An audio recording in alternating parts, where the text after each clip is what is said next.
आज के लिए महत्वपूर्ण जानकारी। बारिश होगी यूएल 2:23।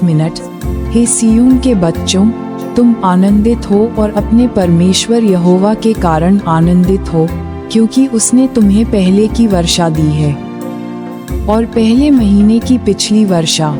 कृपया सदस्यता लें, लाइक करें और शेयर करें ताकि हम दुश्मनों के बंधन से मुक्त हो सकें। बारिश जीवन के लिए आवश्यक है। ये धरती को पोषण देती है, पौधों को बढ़ने में मदद करती है और सूखी जमीन को ताजगी देती है। लेकिन भौतिक बारिश से परे, परमेश्वर ने हमें इससे भी बड़ी चीज का वादा किया है, एक आध्यात्मिक बारिश। ये बारिश आसमान से गिरने वाला पानी नहीं है, ये पवित्र आत्मा का उंडेला जाना है, एक दिव्य बाढ़ जो पुनरुद्धार, शक्ति और उद्धार लाती है। हम ऐसे समय में जी रहे हैं जब कई दिल सूखे हैं। दुनिया संघर्षों, विकर्षणों और चुनौतियों से भरी हुई है जो अक्सर लोगों को विश्वास खो देती हैं। लेकिन परमेश्वर ने पिछली बारिश भेजने का वादा किया है। ये बारिश पवित्र आत्मा की शक्ति है जो उसके लोगों पर पहले कभी नहीं बरस रही है। ये ताजगी देगी, बहाल करेगी और आत्माओं की सबसे बड़ी फसल लाएगी जो हमने कभी देखी है। आखिरी बारिश आ रही है और यह जीवन को बदल देगी। जीवित जल की बाढ़। बाइबल जीवित जल के बारे में बात करती है, वह नहीं जिसे आप पीते हैं, बल्कि वह जो अनंत जीवन और शक्ति लाता है। ये जीवित जल विश्वासियों के माध्यम से बहने वाली पवित्र आत्मा का प्रतिनिधित्व करता है। यीशु ने यूहन्ना 7:38 में कहा, जो मुझ पर विश्वास करता है, जैसा कि शास्त्र में कहा गया है, उसके पेट से जीवन के जल की नदियां बहेंगी। जब हम प्रार्थना करते हैं और परमेश्वर को खोजते हैं, तो ये जीवित जल हमारे माध्यम से बहेंगे।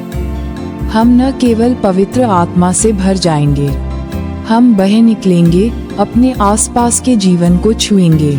जब आखिरी बारिश होती है तो यही होता है, ये साधारण लोगों को परमेश्वर के शक्तिशाली बर्तनों में बदल देता है, जो मसीह के लिए आत्माओं को चंगा करने, प्रचार करने और जीतने के लिए सशक्त होते हैं। जैसे किसान बारिश के लिए अपने खेतों को तैयार करते हैं, वैसे ही हमें अपने दिलों को इस दिव्य वर्षा के लिए तैयार करना चाहिए।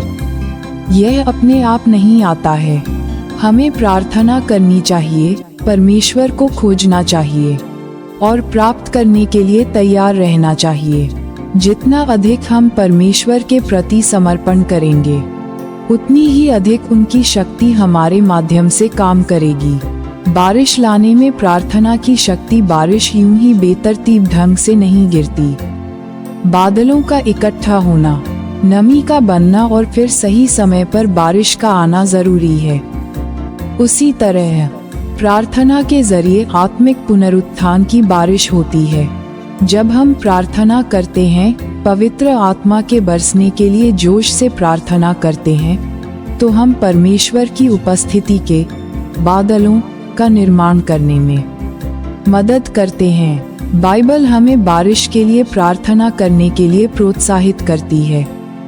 जकरिया 10:1 कहता है, बाद की बारिश के समय प्रभु से बारिश मांगना।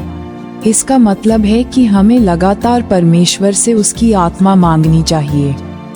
शुरुआती शिष्यों ने इसे समझा। उन्होंने ऊपरी कमरे में जोश से प्रार्थना की और अचानक पिंतेकुस्त के दिन पवित्र आत्मा एक तेज हवा की तरह आए। अगर हम इसी अलौकिक शक्ति का अनुभव करना चाहते हैं, तो हमें इसे अपने जीवन में प्राथमिकता देनी चाहिए।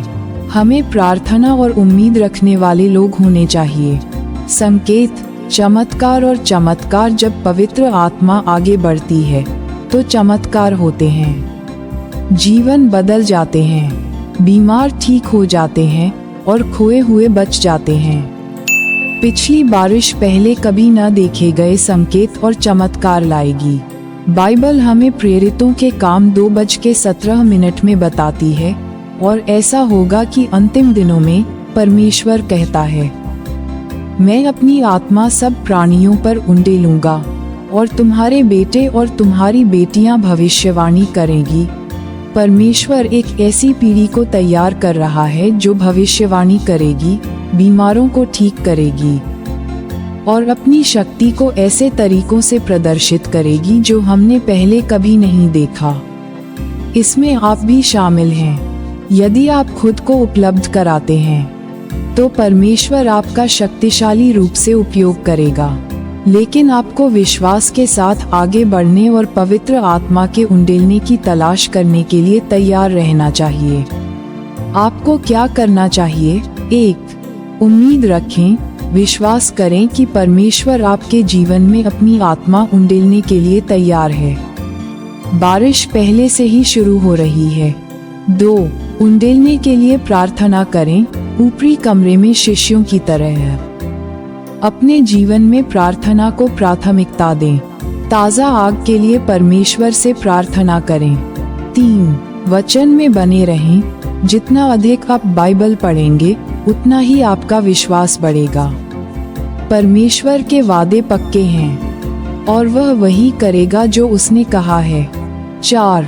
अपने आप को अग्निवाहकों से घेरें, उन विश्वासियों से जुड़े रहें जो पुनरुत्थान के लिए भूखे हैं। जब लोग एक दूसरे के करीब होते हैं तो आग फैलती है।